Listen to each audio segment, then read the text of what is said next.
Los gobernadores, que enfrentaban la perspectiva de que cientos de miles de sus electores perdieran el alivio tan necesario durante la pandemia del coronavirus, se sintieron cada vez más frustrados a medida de que el Congreso se demoraba en un paquete legislativo.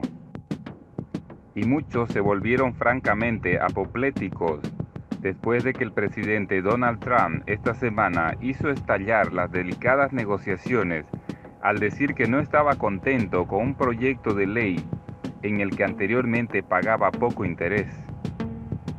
En entrevistas el miércoles y el jueves, los principales asesores de los gobernadores demócratas y republicanos dijeron que el enojo por falta de una respuesta federal coordinada para combatir la pandemia había alcanzado un punto de ebullición durante las negociaciones sobre un paquete de ayuda.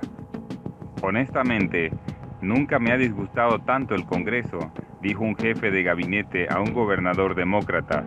Nos hemos estado tirando de los pelos durante meses. El gobierno federal no ha facilitado ni un solo paso del proceso para hacer frente a esta pandemia, ni un solo paso. El jefe de gabinete, al igual que otros entrevistados para este artículo, pidió el anonimato para evitar enojar tanto a la administración de Trump como a los republicanos del Senado, quienes han dicho que no consideran nuevas ayudas a los gobiernos estatales y locales en futuros paquetes de ayuda. El Congreso aprobó el día martes un paquete de ayuda de $900 mil millones, un proyecto de ley que incluye beneficios de desempleo suplementarios semanales de $300 y pagos únicos de $600 a millones de estadounidenses que luchan por llegar al fin de mes. Más tarde, el día martes, Trump dijo que no estaba satisfecho con un acuerdo que calificó de una desgracia. Hizo un llamado al Congreso para enmendar la legislación para aumentar los pagos únicos a $2,000 por individuo y eliminar el proyecto de ley de financiamiento que su propia administración había solicitado en su presupuesto anual. Donald Trump no amenazó con vetar la medida directamente, aunque si no la firma en poco tiempo, los funcionarios estatales dijeron que habrá una brecha entre los controles de desempleo en la que confían millones en medio de las crecientes tasas de desempleo. Cuanto más espere el presidente para firmar el proyecto de ley, más tardará el Departamento de Trabajo en dar la vuelta a la orientación. Más tiempo nos llevará a sacar este nuevo alivio, dijo un alto asistente de un gobernador republicano. Piensen todos los negocios dentro de una semana o dos después de decidir cerrar, que se mantendrían debido a la extensión. El efecto de una mayor demora sería de inmediato. La mayoría de los estados enfrentan importantes agujeros presupuestarios después de perder cientos de millones o incluso miles de millones en ingresos fiscales. Al mismo tiempo, los proyectos de ley de estímulo anteriores requieren que los gobiernos estatales y locales gasten las subvenciones del gobierno federal antes de fin de año, incluso cuando está claro que la pandemia de coronavirus continuará arrasando hasta bien entrando el 2021. Todos queremos algo de estabilidad con nuestros presupuestos y lo básico en lo que respecta a la asistencia de las pequeñas empresas, dijo otro jefe del gabinete de un gobernador demócrata, cuyo estado limita con varios gobernadores republicanos. El jefe de gabinete dijo que había estado en contacto con colegas en los estados vecinos. Es una frustración colectiva, dejando de lado las diferencias ideológicas. Estamos frustrados. La frustración en Washington ha crecido en el último año por falta de un plan coordinado para combatir el virus y por los lentos movimientos del Congreso para reponer los fondos de ayuda. Tanto los republicanos como los demócratas han expresado cada vez más su enojo con el Capitolio. Pero ahora, incluso los republicanos están comenzando a irritarse por el cambio a última hora de Donald Trump. El Congreso simplemente sigue destruyendo cualquier respeto al que se haya aferrado después de las elecciones, dijo un importante asesor de otro gobernador republicano.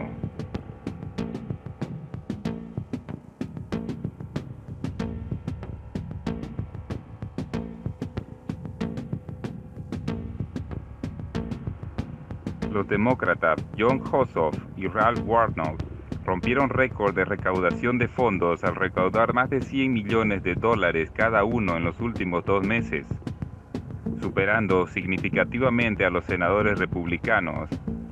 En la recta final de las 2 elecciones al Senado de Georgia, que decidirán el control de la Cámara el próximo mes.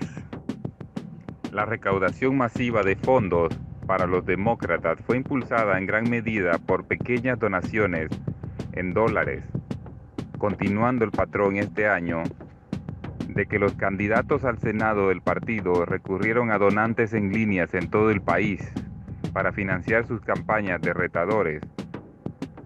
Aunque los demócratas obtuvieron un rendimiento inferior a las expectativas en noviembre, a pesar de la ventaja de la recaudación de fondos. Ossoff se convirtió en el candidato al Senado mejor financiado de la historia, recaudando $106 millones en 2 meses. El demócrata gastó $93.5 millones desde el 15 de octubre hasta 16 de diciembre y terminó ese periodo con $17.5 millones en el banco para las últimas semanas de la segunda vuelta. Perdue, su oponente, recaudó $68 millones durante el mismo periodo de tiempo. El republicano gastó casi $58 millones y tenía 16 millones en el banco. Warnock también superó a Loeffler por un margen significativo. La campaña de los demócratas recaudó $103.4 millones y gastó $86 millones. Tenía $22.8 millones en efectivo en el banco para las últimas semanas de la campaña, antes de las elecciones gemelas del 5 de enero. Los 4 candidatos rompieron los $57.9 millones que recaudó el demócrata de Carolina del Sur, Jamie Harrison, en el tercer trimestre del año, en su campaña finalmente fallida contra la senadora republicana Lindsey Graham, que fue en ese momento el mejor trimestre de recaudación de fondos para cualquier candidato al Senado. Ossoff ya ha gastado $67 millones en televisión desde las elecciones de noviembre, en comparación con $34 millones de Perdue. Según los datos, Warnock ha gastado $53 millones hasta ahora, en comparación a los $36 millones de Loeffler. Ambos demócratas también tienen más reservas para dar las últimas 2 semanas de la carrera. Pero los grupos republicanos externos también tienen una ventaja importante en el gasto que ha debilitado las ventajas de las campañas demócratas. El par de reelecciones del Senado están programadas para estar entre las carreras del Senado más caras de la historia del país, incluso considerando que solo duran aproximadamente 2 meses, pero debido a una peculiaridad en el calendario de informes de finanzas de campaña, la fuente de la gran mayoría del gasto externo no se revelará hasta mucho después de las elecciones.